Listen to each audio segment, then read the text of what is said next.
Seguramente habrás escuchado el término pragmatismo, ¿no? Es un término bastante conocido en la sociedad de hoy. Vivimos, muchas veces se dice, en una sociedad, en un sistema totalmente pragmático. Pero, ¿qué es el pragmatismo?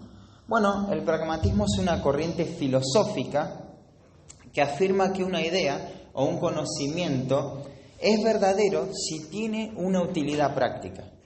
Si tiene una utilidad práctica, eso es verdadero y está bien. Ahora, el surgimiento de esta filosofía, de este postulado, tuvo lugar a fines del siglo XIX y fue creada por un tal Charles Peirce y posteriormente fue desarrollada por William James y un tal John Dewey. Yo no lo conozco, pero fueron los promotores de esta filosofía. Hoy en día la noción del pragmatismo es utilizada en diferentes ámbitos de la vida. No hace falta tener mucha cultura o ser un intelectual para utilizar esta clase de expresiones. ¿Qué hace el pragmatismo? Bueno, defiende una idea. Defiende una idea o una proposición o un conocimiento, o que un conocimiento es verdadero, si tienen una utilidad práctica, si lo puedo utilizar, si eso me sirve. En este caso, todas las verdades, los postulados científicos, filosóficos y aún políticos van a estar determinados si son aplicables a mi cultura, a mi realidad y a mi tiempo. Algunas cosas que tengo que tener en cuenta a la hora de considerar esta filosofía pragmática es que, en primer lugar, es antifundamentalista. ¿Qué significa eso? Que el pragmatismo no va a aceptar verdades últimas, verdades absolutas, inmutables. Por lo tanto, claramente no podría estar un pensamiento pragmático de acuerdo con las Escrituras, ¿no? En segundo lugar, va a privilegiar la experiencia por sobre la teoría. Ellos van a decir que la experiencia es esencial y prima sobre todos los principios preconcebidos. Es la experiencia. La verificación empírica es lo que marca la pauta y va a establecer la utilidad y la funcionalidad de las cosas. Y en tercer lugar, no existen hechos fuera de lo que yo puedo conocer, de mi propia realidad. Por lo tanto, todas las cosas que nosotros no somos capaces de comprobar con nuestra experiencia, que están fuera de nuestro conocimiento, el pragmático te va a decir que no tiene ninguna utilidad. Y ahí entran todas las cosas eternas. Ahora, en línea con el pragmatismo, las verdades que va a exponer Santiago acá son útiles y sí funcionan para la vida. Cualquiera que experimente las verdades que expone Santiago sabrá que todo esto es cierto. Sin embargo, en disonancia o en contraposición con la idea o la filosofía pragmática, las afirmaciones que alega Santiago son afirmaciones absolutas, son inmutables, son fundamentales y sin importar si las experimentaste o no, esto se va a mantener así por siempre. Desde el momento en que se dijo esto, eso pasa a ser una verdad útil y eterna, porque la palabra de Dios es eterna y con ello todas sus implicaciones. Hoy vamos a estudiar en donde nos quedamos hace más de un mes atrás, en Santiago capítulo 1, versículo 22 al 25. Vamos a retomar ahí, pero déjame recordarte algunas cosas, ¿no? Puntuales en cuanto al contexto histórico, que hoy nos van a ayudar. Recordemos que los destinatarios, este grupo de judíos, están esparcidos por alguna parte del imperio, no se tiene certeza dónde estaban ellos, pero ellos salieron y estaban esparcidos debido a la persecución en el momento de este escrito, ¿no? Ahora ellos, ¿cómo están? Bueno, ellos están desalentados, están desanimados. Y lo peor de todo es que perdieron el rumbo, ¿no? Ellos se encuentran desenfocados y nada más y nada menos en lo que significa ser un hijo de Dios. En eso están desorientados. Y todo esto queda evidenciado por su forma de responder ante la adversidad, su manera resentida de mirar a Dios y sus dádivas, su indiferencia ante la palabra de Dios y las preferencias que había entre ellos por sus propias conveniencias, ¿no? Un concepto errado en cuanto a la fe y el lugar que tiene las obras. Y podríamos seguir, ¿no? Al fin y al cabo ellos están actuando en una forma terrenal, no le dan a las cosas de Dios la importancia que merecen, ¿no? Pocos signos de vida espiritual, podríamos decir. Parece que el Evangelio, que antes era todo para ellos, ahora forma parte de un conocimiento más, porque ellos encaran la vida como lo haría cualquier persona normal. Son dirigidos por las mismas búsquedas de cualquier persona normal. Su tiempo, su energía, podemos ver que está volcada sobre ellos mismos y lo que ellos quieren alcanzar. En definitiva, ser cristiano resultó en una gran teoría. Pero lo más grave es que ese pensamiento no marca una diferencia entre lo que es un hijo de Dios y lo que no lo es. Y eso es lo que Santiago va a amonestar y los va a exhortar, ¿no? Y él los va a exhortar a responder como verdaderos creyentes, ¿no? Lo que le va a decir no es nada nuevo, simplemente los exhorta a vivir su salvación, el Evangelio, sea cual sea las circunstancias en que se encuentran. Y Santiago, en su mente, él concibe el Evangelio de una forma, si no te diste cuenta, ya creo que a esta altura lo podemos observar, ¿no? De una forma muy simple, y práctica, ¿no? Se tiene que evidenciar. Una de las cosas que deja ver la carta, cuando leíamos el contexto literario, toda la carta, son las enseñanzas que Santiago aprendió de su hermano mayor, de Jesús. Si bien cuando Jesús estaba enseñando en su ministerio terrenal todas las cosas que enseñó, en ese tiempo Santiago era inconverso, él no creía que Cristo era quien decía ser. Pero después de su conversión, todo lo que había escuchado tomó sentido, cobró sentido en la mente y el corazón de Santiago. Y específicamente lo que Jesús enseñó en el famoso discurso, ¿no? En el Sermón del Monte. Si vos haces un paralelismo entre la carta de Santiago y el Sermón del Monte, vas a encontrar muchas coincidencias. Parece que los conceptos de este sermón se hicieron propios y se hicieron carne en la vida de este hombre. Dijimos que habíamos entrado a una sección bastante amplia que empieza en el versículo 19 y termina en el capítulo, ¿no? Que hasta el versículo 27. Y esta sección amplia toca el tema de la palabra de Dios y la va a poner como el indicador de la verdadera vida espiritual. No hay mayor indicador que este, ¿no? Ya vimos el párrafo anterior del versículo 19 al 21 y el objetivo del autor era examinar nuestra recepción a la palabra de Dios. ¿Cómo recibimos la palabra de Dios? Hoy nos toca el versículo 22 al 25 y el énfasis va a estar en la realización de la palabra de Dios. ¿Cómo lo aplicamos a nuestra vida? Si podríamos resumir este párrafo, diríamos que estos versículos tienen que ver con la parte práctica, ¿no? ¿Qué es la parte práctica? Es el fruto visible que produce la palabra de Dios. Es cómo se puede exteriorizar los principios de la palabra de Dios en la vida de una persona. Es el indicador más grande para saber si hay vida espiritual o no. ¿Sabes cuál es ese indicador? Lo que hacemos con la palabra. Cómo pongo en práctica la palabra me va a señalizar ese fruto que va a armonizar con la justicia divina, con la justicia del obrar de Dios. La obediencia a la palabra de Dios es el requisito espiritual más esencial y es el común denominador de todo creyente. Y por eso Santiago, en la parte práctica, él lo va a exponer de esa manera. Y esto es verdad y esto quedó enraizado en el pensamiento de Santiago y lo puedes ver porque después de todo lo que te dijo Santiago hasta acá, él quiere apelar a la parte práctica. Tienen que hacer algo de lo que se acaban de leer, de lo que acaban de escuchar.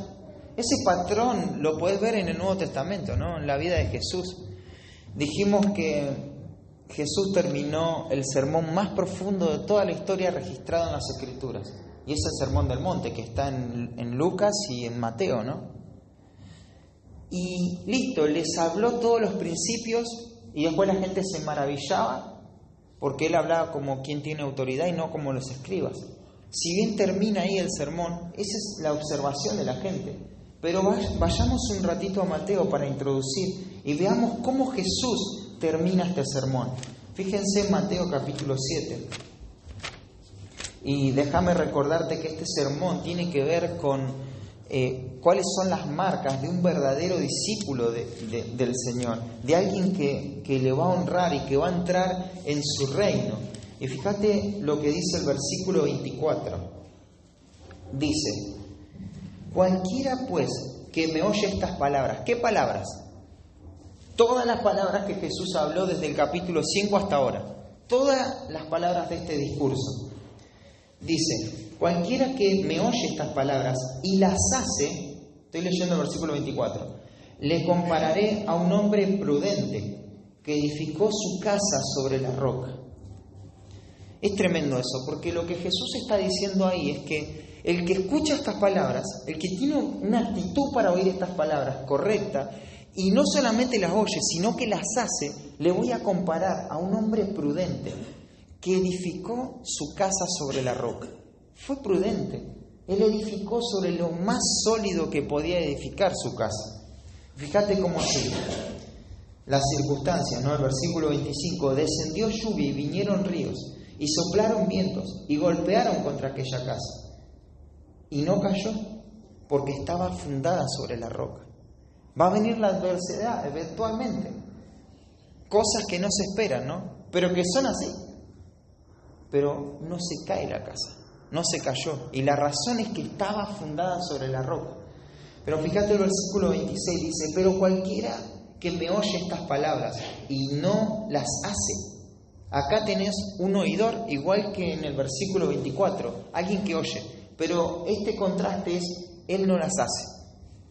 No las hace. Dice: le compararé a un hombre insensato que edificó su casa sobre la arena, y descendió lluvia y vinieron ríos y soplaron vientos y dieron con ímpetu contra aquella casa, y cayó, y fue grande su ruina. Fue grande su ruina. ¿Qué pasó con la casa de este hombre insensato? Se cayó, se vino todo abajo. Y después va a decir: y fue grande su ruina. ¿Quién es esa persona? Fíjate que no es la persona que le faltó información. No es la persona que no comprendió bien cuáles eran los valores por los cuales había que vivir. Es una persona que oyó la palabra, pero que no hizo caso, no las hizo. Y te mencioné que en este punto Jesucristo está mostrando cuáles son las características, los distintivos de alguien que va a entrar a su reino. Lo que Jesús está haciendo acá es diciéndote, en resumidas cuentas, lo siguiente: el que escucha la palabra y hace, eso es una marca de un verdadero discípulo. Pero el que no practica lo que escucha, lo que entiende, ese es un falso discípulo. Ese es un falso discípulo. Y es grande la ruina. Por eso no se trata de que, es bueno escuchar, pero sería mejor practicar, ¿no? Te lo voy a decir de esta manera: necesitamos escuchar, pero nuestra naturaleza, lo que realmente somos, nos obliga a obedecer, porque no es simplemente bueno obedecer lo que escuchamos, sino que es esencial a lo que somos. De esa manera lo está mostrando Cristo, y de esta manera lo va a ordenar Santiago, con esa vehemencia, con ese ímpetu. Ahora, ¿cómo puedo saber si soy un oidor y no un hacedor de la palabra? Bueno, en primer lugar, no es por nada de lo que decimos. No se trata de lo mucho que sepamos tampoco. Podemos decir lo que queramos, podemos hablar muy bien, podemos entender cada aspecto de la doctrina, de la vida de la iglesia, pero eso no significa nada, porque lo único que hace la diferencia es lo que hacemos con lo que sabemos. Con aquellas cosas que aprendimos, cómo nos relacionamos con lo que aprendimos, es lo que va a marcar la diferencia, si somos un oidor solamente o un oidor y un hacedor de la palabra. Y Santiago acá nos va a dar algunos elementos sustanciales de lo que sería un hacedor de la palabra.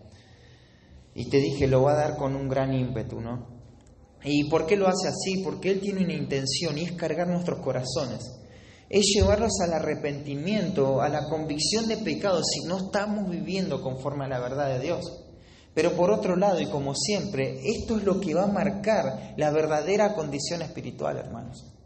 Porque por mucho que nos esforcemos, si no hemos nacido de nuevo, no podremos obedecer ninguna de estas estipulaciones.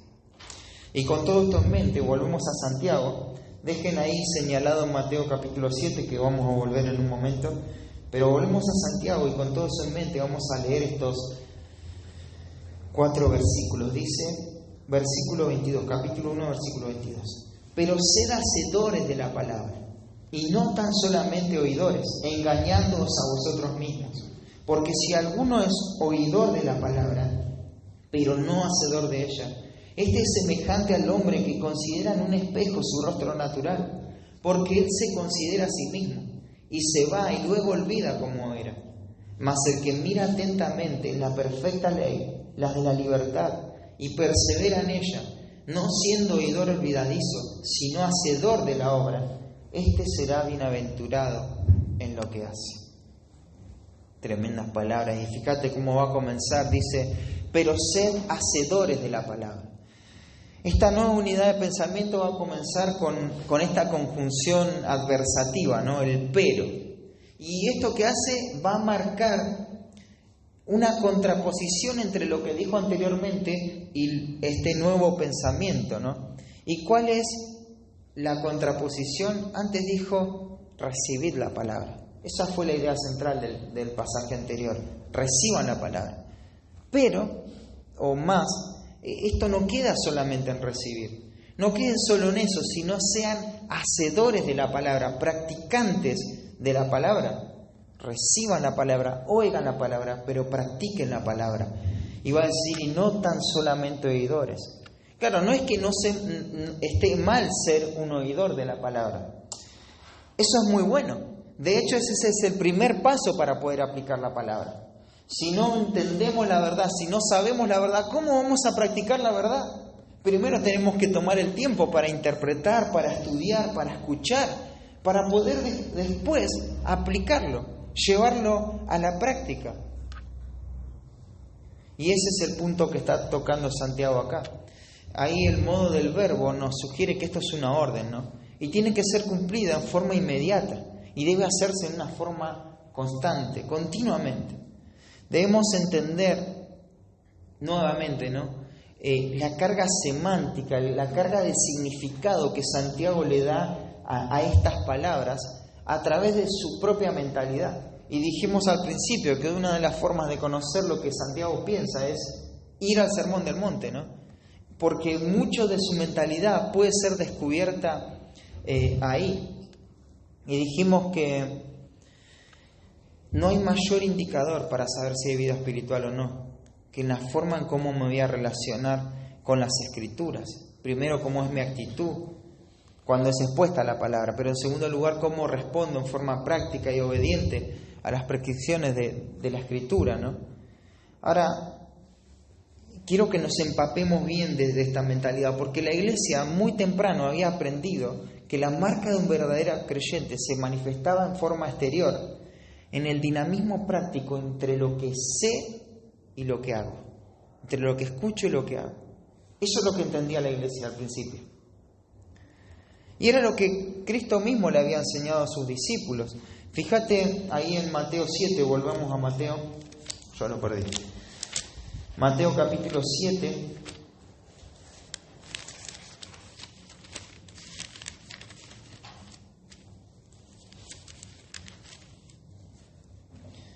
Acá Jesús va a decir que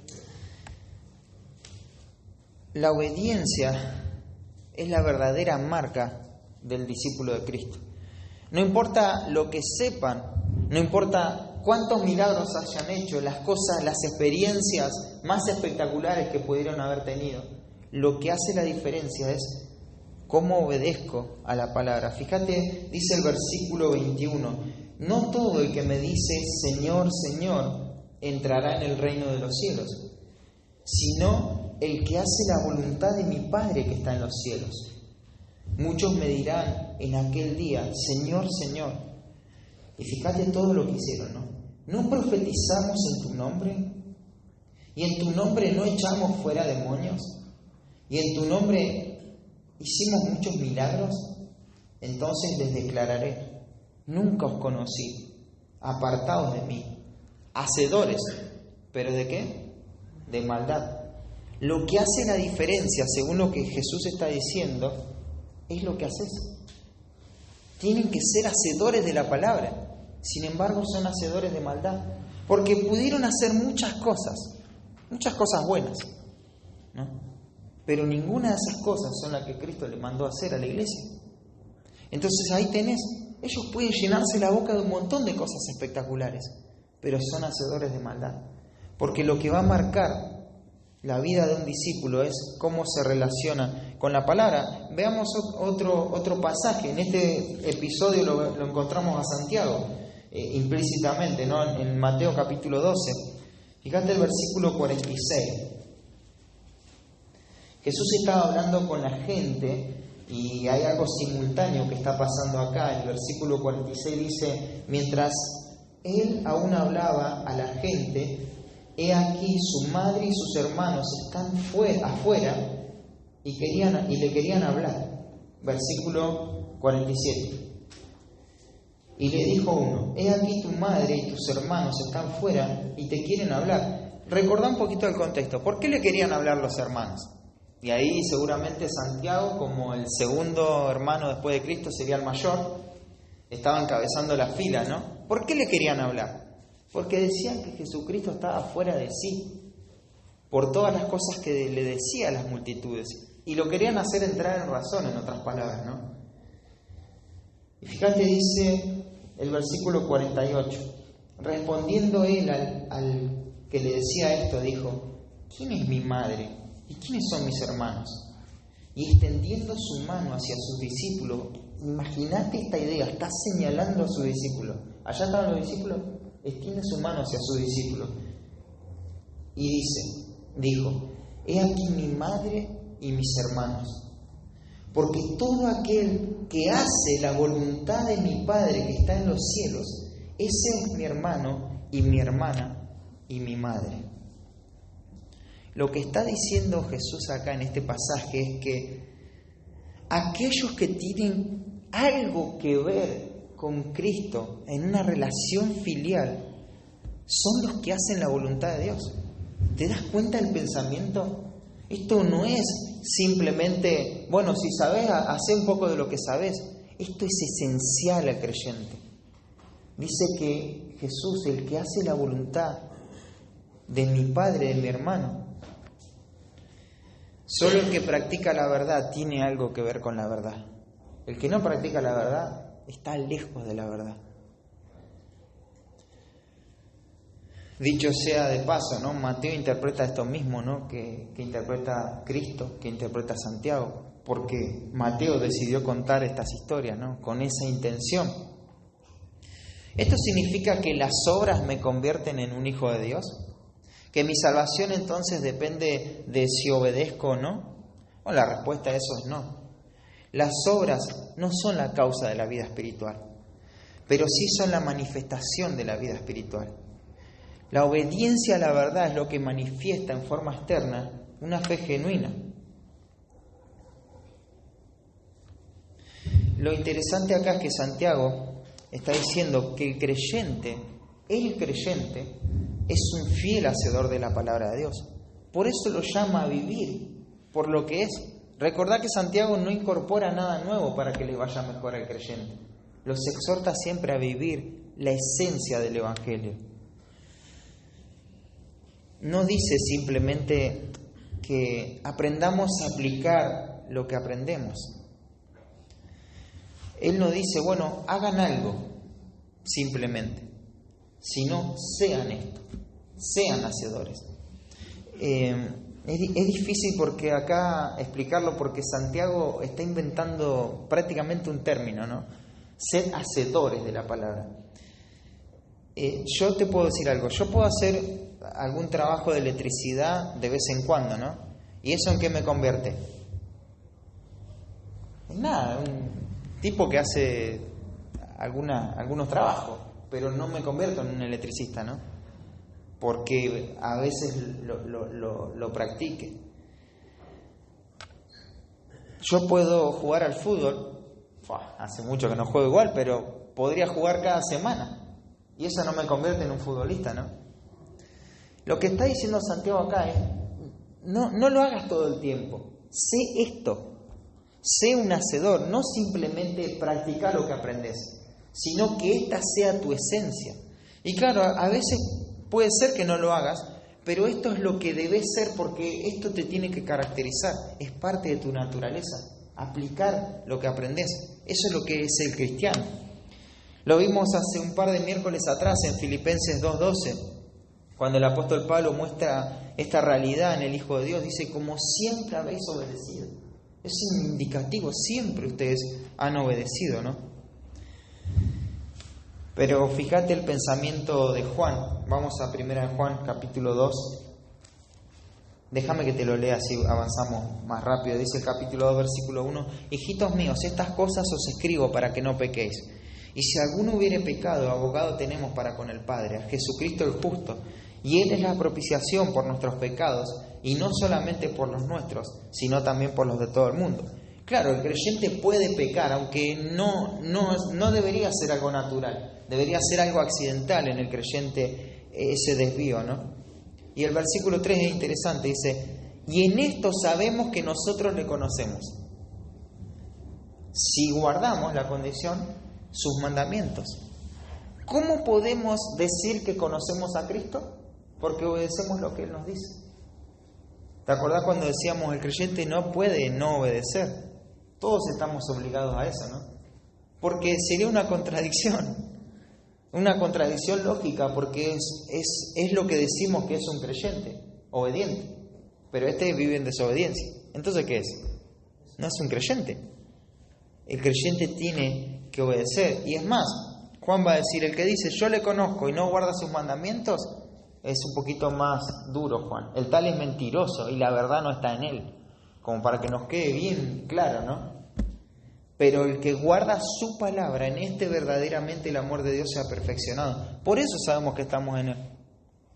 Porque las obras, la manifestación de nuestra fe, nos van envolviendo nuestra fe en seguridad, ¿no? En confianza. Y no se basa por nuestras obras, sino en su justificación. Pero eso se manifiesta de esa manera. Así funciona. Y el versículo 6 es tajante. Dice, el que permanece en Él debe andar como Él anduvo. ¿Recordás lo que hace Juan? Juan va a describir lo que es un creyente, ¿no? Él ve al creyente aplicando la palabra de Dios a su vida, al ver a un creyente obedeciendo. Santiago hace más o menos lo mismo, pero él prescribe, él ordena, ¿no? Y él dice, esto tiene que ser un creyente. Basado en tu identidad, basado en las demandas del Evangelio, sed hacedores de la palabra y no tan solamente oidores. Por eso el título de la predicación, y no te asustes porque son 2 puntos nada más y vamos a ir más rápido. El título de la predicación es el creyente fiel hacedor de la palabra. Esto es lo que Santiago está diciendo. El creyente es un fiel hacedor de la palabra. Y nos va a dar 2 características de este creyente fiel hacedor de la palabra. Y la primera es que se escapa del autoengaño de una vida superficial y evasiva. El creyente fiel hacedor de la palabra se escapa del autoengaño de una vida superficial y evasiva. Va a terminar el versículo 22 y dice, engañándoos a vosotros mismos. Este verbo es poner un razonamiento al lado. Se va a utilizar esta palabra en el versículo 26 cuando dice engaña su corazón, ¿no? En el griego secular esta palabra se utilizaba en el ámbito comercial para calcular. Esto es lo que se llama un error de cálculo, un mal cálculo.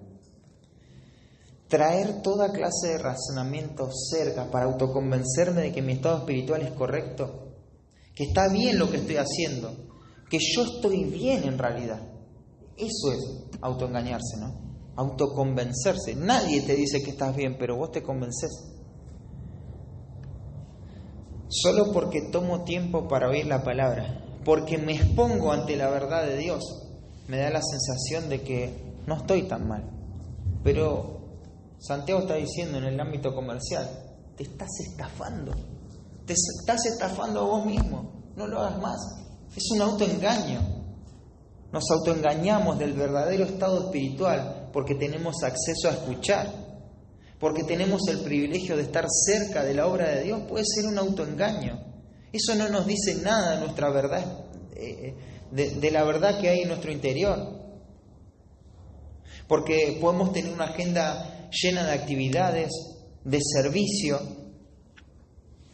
oportunidades de todo tipo, recibir beneficios de parte del Señor, pero es un autoengaño, es traer al lado toda clase de argumentos que no me permiten ver que no estoy haciendo nada con lo que escucho, con lo que ya sé, y eso Jesús le compararé a un hombre insensato. Eso es insensatez.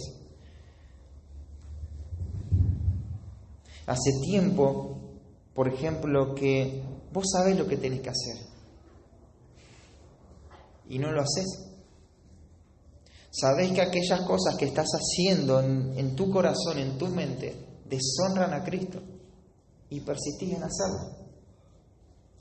Y muchas veces nos alentamos falsamente con razonamientos engañosos, mentirosos, cuando en realidad es una ilusión, porque no estamos viviendo la palabra muchas veces, ¿no?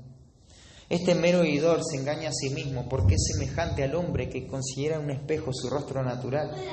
Dice el versículo 23 y nos va a dar la razón, ¿no? Porque si alguno es oidor de la palabra, pero no hacedor de ella, este es semejante al hombre que considera un espejo su rostro natural. El cuadro es sencillo y no requiere tanta explicación. Esto es bastante claro, ¿no? Pero es tan pertinente. Va a mostrar un varón que se mira al espejo, ¿no? Y este hombre, en esta parábola, este varón va a representar al oidor. Y el espejo sería la palabra de Dios. Y ahí ya tendremos que frenar con los paralelismos, ¿no? Y hay 3 momentos en los cuales se representa a este hombre. Dice, él se considera a sí mismo, se va y luego olvida cómo era. El primer detalle que tenemos que prestar atención es el énfasis en el yo. Fíjate, se considera, ese pronombre reflexivo, se considera, se va. Y luego el pronombre tácito, ¿no? Él se olvida cómo era. Dice, porque él se considera a sí mismo. ¿Dónde recae la acción del verbo? En sí mismo. En sí mismo, él se considera a sí mismo. Claro, debemos examinarnos a nosotros mismos, ¿no? Debemos mirarnos a nosotros mismos a la luz de la palabra. Pero recordad que este es el cuadro de un hombre que solamente oye la palabra, pero él no hace. Él no considera la palabra como algo valioso para ajustar su propia vida, sino que él se considera a sí mismo. Él limita su observación a sí mismo. No se mira a sí mismo, no mira otra cosa. Por eso es que él se autoargumenta, se autoengaña a sí mismo, ¿no? Esa palabra se considera significa sumergirse en. Puede ser en el campo, utilizado en el campo de la percepción sensorial, pero también denota un examen crítico, ¿no? Claro, él se tiene muy en cuenta. La atención de este hombre y el énfasis que está marcando Santiago acá es que su atención está en sí mismo y no en la ley. Él se mira constantemente, él se mira en una forma activa, ¿no? Pero hay un peligro acá. Todos estos pronombres y este énfasis que pone Santiago da la idea de una mirada subjetiva, de que él se considera con sus propios criterios. Él, aunque sabe que está en error, tiene una sensación de aparente paz, ¿no? Él está tranquilo por las cosas que hace, por las cosas que piensa y cómo vive. Tiene una justificación. Ante la exposición de la verdad, porque la verdad es expuesta, él ve sus errores, sabe lo que debe hacer, sabe lo que debe dejar, sabe el compromiso que tiene que asumir, pero se introducen ciertos justificativos para no hacerlo. Se considera a sí mismo. Sí, yo creo en esto o en lo otro, pero es que mis circunstancias son así. Es que mi trabajo, es que mis estudios, es que mis hijos, es que mi padre, es que mi marido, es que mi esposa, es que mi salud, es que la iglesia, es que la economía, es que si es que todos los es que puedas imaginarte, ¿no? Siempre hay una razón para no aplicar en forma profunda y concreta los principios derivados de la palabra de Dios. Y siempre habrá una excusa para el autoengaño. Pero el creyente fiel hacedor de la palabra va a escapar de esa vida superficial y evasiva. Él dice, fíjate, esto es tremendo. Él dice y se va. Y no tenemos que perder el efecto de lo que esto está diciendo, porque este verbo da la idea de que estuvo de paso, de que él no hizo ahí, no plantó su tienda, él está de paso, ¿no? Es utilizado muchas veces en el libro de los Hechos, es muy interesante porque es utilizado para describir los viajes misioneros de Pablo. ¿Y cómo hacía Pablo con sus viajes misioneros? Estaba un tiempito acá, establecía lo que tenía que establecer y ¿qué hacía? Se iba. Muchas veces Pablo, ¿qué quería hacer? Se quisiera quedar en ese lugar, ¿no? Pero se tenía que ir porque él estaba de paso, ¿no? Tenía que avanzar por diferentes lugares. El mismo sentido, pero con otra referencia, lo podemos aplicar acá. Así es el mero oidor. Él escucha. Puede lo que lo que se está predicando traiga convicción de pecado, lo confronte a dejar malos hábitos. El Espíritu Santo está haciendo una obra de arrepentimiento. Se puede ver los primeros indicios de eso en su actitud, en su reacción, ¿no? Pero se va. Y esto es trágico, ¿no? Él no permanece en el escrutinio de la palabra, no quiere estar ahí. Él simplemente se va. Él se va de todo lo que la verdad lo expone, lo incomoda. Él se va de las relaciones incómodas, se va de las charlas profundas. Él quiere estar, sí, pero prefiere la lejanía. Nunca te va a venir a decir cosas profundas como, ¿sabes qué? Estoy luchando con este pecado que vos mencionaste. No, prefiero evitar eso. Prefiero evitar a aquellas personas, aunque sea un ratito. No quisiera viajar en un viaje de larga distancia con este tipo sentado al lado mío. No, prefiero huir de eso. Se va. ¿Por qué?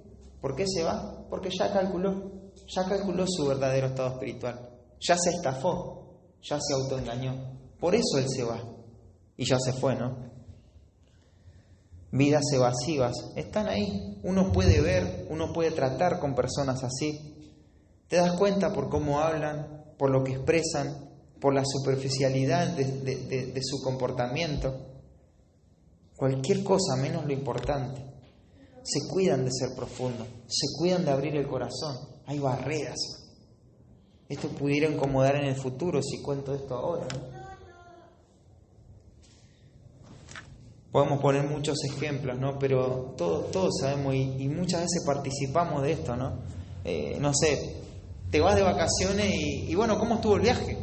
Los kilómetros que hiciste, el manejo. Sí, está bueno, hablemos de eso un ratito, todo muy lindo, pero no podemos quedar en el descanso, en los paisajes. ¿Cómo estuviste?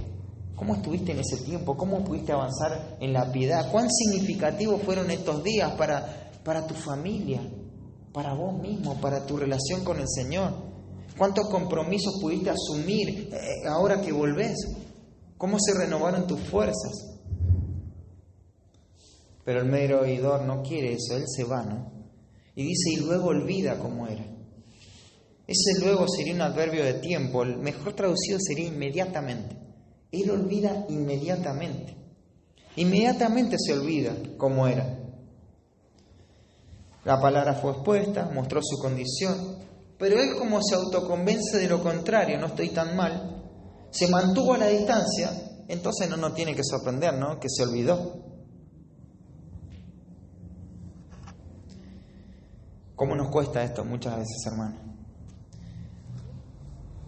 No sé, por decirte algo, ¿no? Quizás hace 15 días la palabra te mostró la condición de tu corazón, lo pudiste ver. Pudiste decir, esto es lo que el Señor me está hablando a mí, te lo mostró, lo viste. Estuviste de acuerdo, pero ahora ni te acordás de eso, ¿no? Ya se fue, porque no hubo un persistir en aplicar la palabra de Dios, ¿no? Inmediatamente se olvida cómo era. Esta palabra se olvida, es utilizada por Mateo cuando describe a los discípulos que se olvidaron de traer el pan. Acá no está diciendo Por ejemplo, Mateo no quiere resaltar que a los discípulos no les gustaba el pan. ¿A quién no le gusta el pan? De acá. ¿A alguien no le gusta el pan? A todos les gusta el pan, ¿no? Aunque te hace mal, te gusta. Acá no está diciendo Mateo, mirá, a los discípulos se olvidaban porque no les gustaba el pan. No lo veían importante. No, simplemente lo que está transmitiendo es que no ocupó un lugar prioritario en su vida, de manera que se olvidaron. Es algo importante, pero no ocupó un lugar preponderante en la lista de responsabilidades, en cómo iba a encarar la semana. En Filipenses capítulo 3, versículo 13, dice Pablo, olvidando ciertamente lo que queda atrás y extendiéndome hacia lo que está delante, ¿no?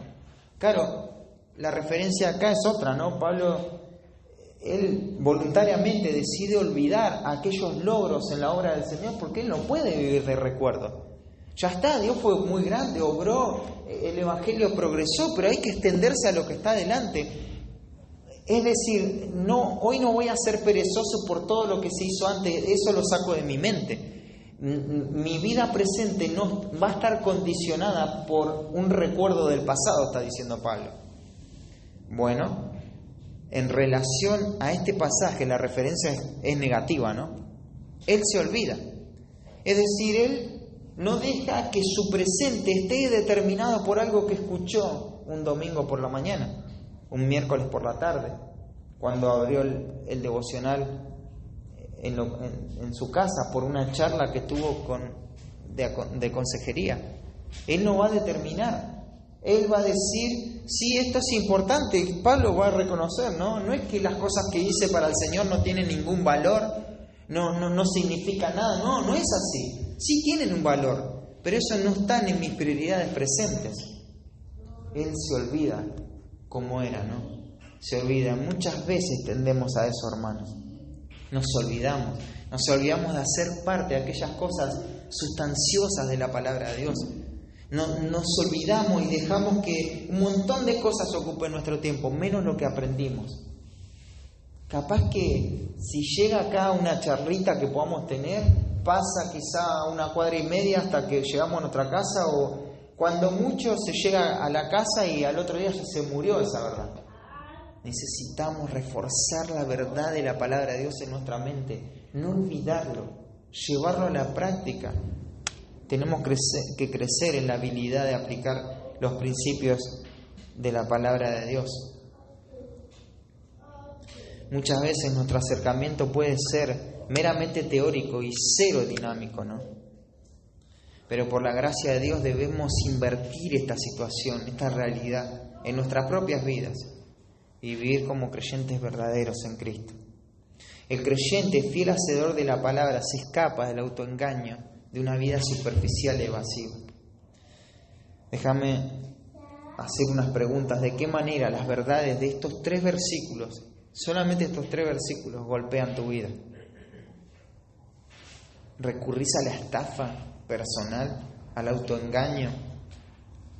Una vida superficial, evasiva, sin prioridades. Ruego a Dios que vivamos el Evangelio en cada una de estas áreas, ¿no? En todas las cosas que hemos creído, que la podamos abrazar en forma práctica en nuestra propia vida. Y hermanos, qué lindo poder ver una iglesia que se edifica en escuchar y aplicar la palabra de Dios. Qué maravilloso poder ver eso, ¿no? Hermanos, creemos que si vivimos de esa manera, las personas que llegan a la iglesia no van a notar algo significativo en nuestras vidas, no para vernos a nosotros, sino para ver a Dios. ¿Cuánto impacto puede traer a una sociedad, ¿no? A otras personas? Esta gente vive lo que predica. Buscan la forma práctica de aplicar aquellas cosas que están aprendiendo. Y nosotros nos conocemos, ¿no? Acá estamos justo todos. Sabemos, y ustedes me conocen a mí, saben cuántas cosas digo y no hago, ¿no? Bueno, necesito la exhortación. Esto conocés, ¿por qué no vivís conforme a eso? Tenemos que vivir lo que predicamos. Tenemos que llevar adelante, poner en práctica, ser hacedores. tenemos que denunciar eso en nuestra vida porque eso es lo que profesamos ser, ¿no? Hijos de Dios salvos por su gracia. ¿Qué me demandaría dar la espalda a una vida así evasiva, a una vida superficial? Dar la espalda a mi pecado y cambiar en las áreas que enfrenta este texto. ¿O cuáles son los temores que me impiden vivir por fe las verdades de este pasaje?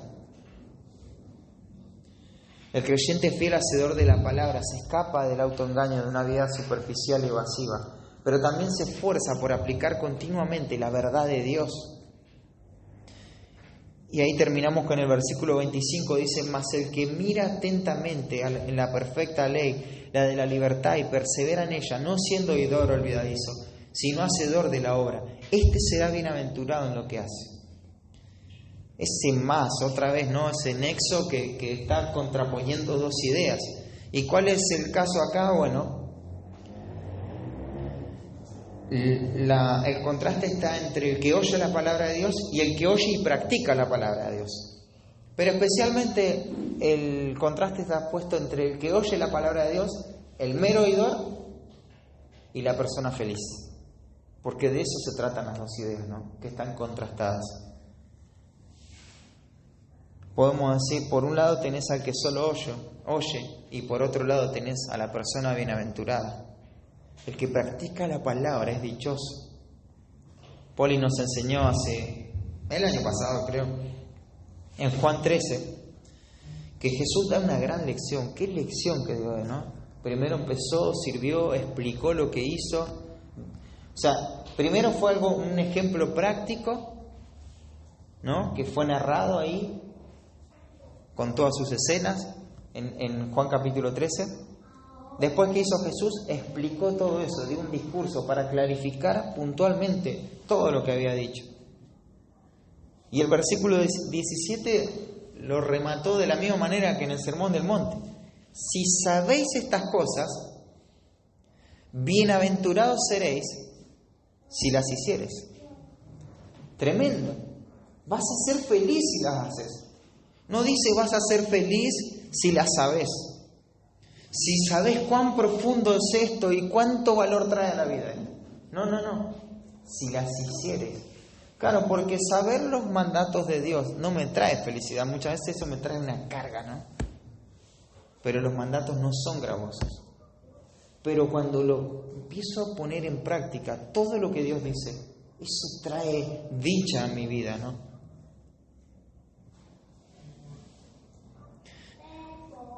Lamentablemente esto es algo que está muy nublado en nuestra mente. No vemos el gozo que produce la obediencia a la palabra de Dios. Vemos que obedecer la verdad de Dios es algo totalmente contraproducente muchas veces, ¿no? ¿Y por qué esto es así? ¿Por qué pensamos de esa manera? Porque hemos creído en las mentiras que permitimos entrar a nuestras mentes. Nos han engañado, hermanos. Nos han hecho pensar que obedecer a Dios es una desgracia. Que solo pocos pueden obedecer a Dios. Y aquellos que obedecen a Dios, pobre, sí, oremos por ellos porque ellos obedecen a Dios. Y lo mirás hasta con lástima. O sea, esas personas que se esfuerzan por la obra de Dios, por las que oramos acá, que las traemos en oración, son las personas más felices del mundo. Son más felices que vos, que yo. O sea, son felices esas personas porque están obedeciendo a Dios en su llamado, sea donde sea que Dios lo haya llamado. Pero hay algo como que parece que el que vive una vida abnegada, el que vive una vida enfocada en lo que tiene que estar enfocado, parece como que nos da compasión esa persona. Y deberíamos sentir lástima de nosotros mismos en realidad. Y no compasión por aquel siervo que muere como un mártir. Porque ese vivió la vida a pleno, vivió la vida dichosa, como lo dice la palabra de Dios. Jesús dijo, bienaventurados seréis, ¿no? No vamos a experimentar un gozo mayor, más profundo en nuestra vida que obedecer los principios de la palabra de Dios. Y no es que, bueno, sí, también eso es una forma de ser feliz.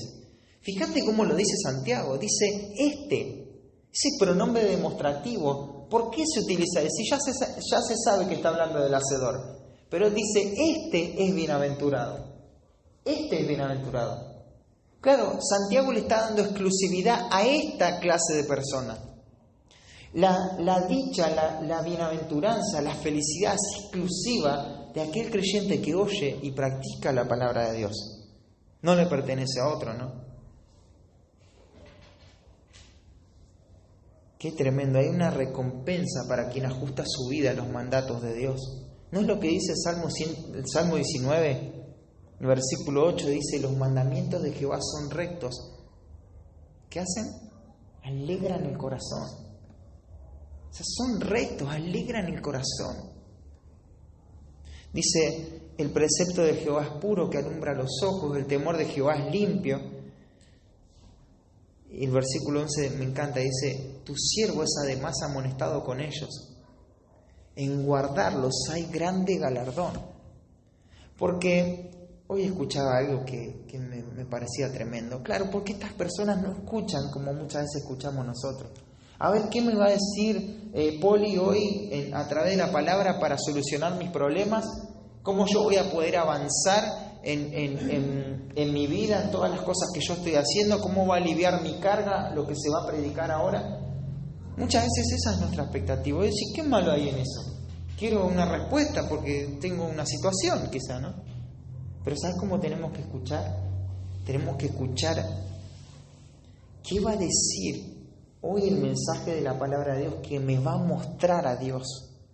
¿De qué forma voy a experimentar su presencia? ¿Cómo puedo conocerlo más al Señor? Y cómo lo que se va a decir acá va a confrontar mi vida para que la ajuste a los principios derivados de la palabra de Dios. ¿De qué manera hoy el mensaje de Dios va a producir muerte del yo? ¿De qué manera? Esa debería ser nuestra expectativa. Y cuando recibimos eso, porque la palabra es fiel, somos felices. Ese es feliz, este es feliz, ¿no? Y algo se dice de este hombre feliz, y hay todo un grupo de palabras. Dice, el que mira atentamente. Y esto es inclinarse para mirar, es agacharse para ver.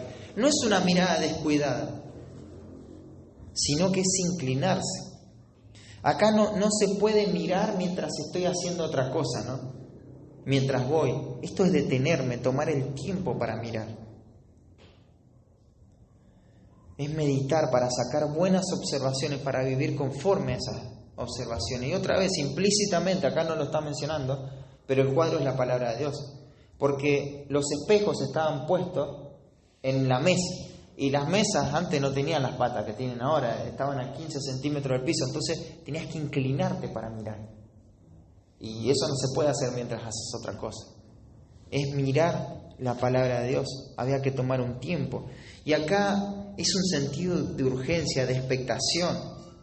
Esta palabra es utilizada en los evangelios. Por ejemplo, ahí en Juan capítulo 20, vamos a leerlo, Juan capítulo 20. El primer día de la semana, dice capítulo 20, versículo 1, dice, el primer día de la semana, María Magdalena fue de mañana, siendo aún oscuro, al sepulcro, y vio quitada la piedra del sepulcro. Entonces corrió y fue a Simón Pedro y al otro discípulo, que es Juan, dice, aquel a que amaba a Jesús, y le dijo, se han llevado el sepulcro del Señor y no sabemos dónde lo han puesto. Y salieron Pedro y el otro discípulo y fueron al sepulcro. Corrían los dos juntos, pero el otro discípulo corrió más aprisa que Pedro y llegó primero al sepulcro. Fíjate el cuadro. Le dice María Magdalena que se llevaron al Señor. Y te imaginas, estaba Pedro ahí, que inmediatamente salió, y después dice que estaba Juan. Y Juan, bueno, capaz que era un poquito más rápido, estaba mejor entrenado, quizá era más joven, ¿no? Y llegó primero, pero ¿cómo pensás que llegó Juan al sepulcro? Bueno, vamos a ver qué pasa, vamos a ver con qué me encuentro. No, le dijeron algo que tocó las fibras más profundas de su corazón. Se llevaron al Señor. No sé dónde le han puesto, ¿qué pasó acá? Quizá había confusión en el corazón de Juan, o quizá él estaba entendiendo que Cristo había resucitado, no lo sé. Pero el tema es la expectación que tenía por ir a ver eso, ¿no? Y fíjate que él va a ir El versículo 5 dice, y acá está el término que usa Santiago, dice, y bajándose a mirar, vio los lienzos, ¿no? Bajándose a mirar. Esa es la mirada hacia la palabra. Es poder ver, es poder mirar, es poder contemplar. El versículo 11 también se utiliza este término cuando dice que María se inclinó para mirar dentro del sepulcro, para ver esto. Esta es la forma de mirar la palabra de Dios. No se trata de agarrar la Biblia y leerla como miro las noticias. Es una búsqueda desesperada, es una búsqueda con un corazón cargado, pero no para conocer simplemente, sino para poner en práctica la verdad de Dios. El tiempo sugiere que la acción tiene que hacerse de una vez, que mira atentamente. No hay reparos en esto. El compromiso con la obediencia es tan profundo que necesito mirar lo que dice Dios. Pero fíjate, hay algo, ¿no? Dice, en la perfecta ley. Esa preposición en, que sería eis en el texto original, nos da la idea de dirección. ¿Recuerdan eis? Hacia, ¿no? Hacia. Entonces miró hacia. La mirada del hacedor de la palabra no está puesta enfáticamente en sí mismo, en primera instancia, sino ¿dónde está puesta? Hacia la ley de Dios. Pero no es que el hombre quiere saber cómo está su verdadera condición espiritual. Sí, quiere saber, pero no se mira en forma subjetiva. Él mira en forma objetiva cuál es la condición de su corazón. Porque si vas a conocer algo de tu realidad espiritual, no es por mirarte a vos mismo, es por mirar la ley de Dios. Es por mirar algo que es externo a vos, algo que es externo a mí. Es mirar la Escritura, lo que me va a decir cómo estoy. No es autoconvencerme, traer al lado mío un argumento para engañarme, para estafarme, sino que es lo que Dios dice de mi condición espiritual. Ese es el verdadero examen. Ese es el mejor examen, poder evaluar nuestro corazón a la luz de la ley, de la palabra de Dios. Es una mirada objetiva, imparcial, ¿no? La palabra de Dios es la mejor fuente para esto. Pero déjame terminar con dos ideas y ya les prometo que terminamos. Dice la ley. En el texto original el artículo no aparece, ¿no? Dice ley. Y lo que Santiago hace no es señalar una parte de la palabra al mencionarla como ley, sino que alude a toda la revelación bíblica en forma cualitativa. El hacedor de la palabra de Dios reconoce en la revelación especial la autoridad de Dios. Claro, él mira que esto es la ley, esta es la autoridad. Así como lo hace David en Salmo 19, ¿no? La ley de Dios. No refiriéndose a los 10 mandamientos ni al Pentateuco, sino a la totalidad de la Escritura, como una cualidad. Esto es por lo que me tengo que regir en mi vida. Esta es la autoridad de Dios. La Escritura debe ser obedecida porque es su autoridad. Y el creyente entiende esto. Esta es la palabra dada por Dios. Es la Escritura inspirada. Es la Escritura que Dios inspiró en forma verbal, plenaria. Es la Escritura inerrante, infalible, ilimitada. Su ley eterna, atemporal, santa. Esto es a lo que el pueblo de Dios hace caso, porque es lo que es. Pero también dice la ley perfecta, esa palabra teleion, completa, ¿no? No es en el sentido relativo de lo perfecto, cuando dice vosotros sed perfectos en el sentido relativo. Este es el sentido más absoluto y radical de la palabra. Y dice que la ley es completa. Esto sugiere que la Escritura no solamente es la autoridad de Dios, sino que la Escritura es suficiente, hermanos. Le digo, no esperaba encontrarme con estos dos conceptos en este pasaje, con lo cual mi mente se emocionó demasiado. Porque vos ves ahí, ¿por qué podemos mirar bien? ¿Por qué lo que dice Santiago funciona? Porque es la ley, es la autoridad de Dios. Pero no solamente eso, porque podría ser la autoridad de Dios, pero no decirme todo. Sin embargo, es perfecta, es suficiente. La ley de Dios es suficiente para guiarme en mi vida en todo lo que necesito. Es suficiente para todo, es la suficiencia de las Escrituras. Y va a decir la ley de la libertad. Claro, esa ley nos da libertad para abandonar el pecado y buscar la justicia de Dios, hermanos. Es de la libertad, no es la ley de la esclavitud. Es la ley de la libertad para vivir vidas auténticas, desde adentro hacia afuera, vidas genuinas que honren al Señor. Y podremos obedecer esto por la obra de santificación que Dios hace en nuestra propia vida, ¿no?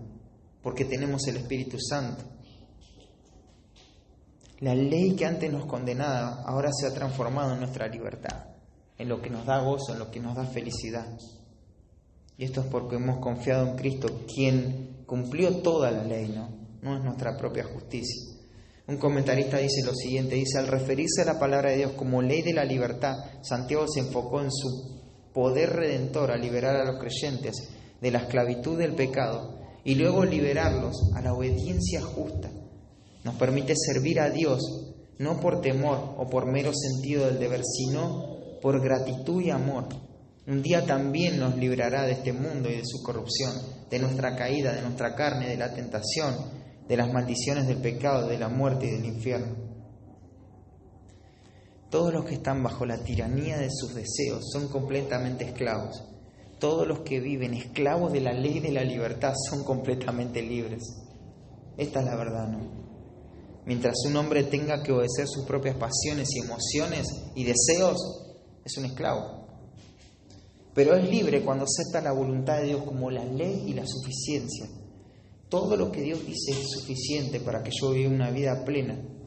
Claro, no centrada en mí mismo, sino en Dios, ¿no? Y si persevera en ello. Naturalmente tiene que terminar con una característica de un creyente, ¿no?